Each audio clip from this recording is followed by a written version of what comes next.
Сябры сябруюць, ніколі не скажуць «не дам». Усё яны дзеляць заўжды пополам.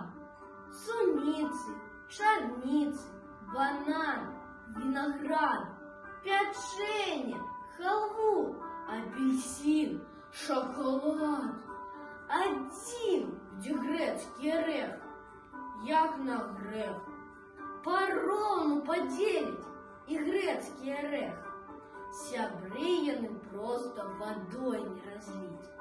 І сталі нарэшце сабаку дзяліць.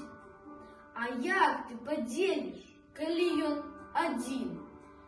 Яго не разрэжаш, нібы апельсин.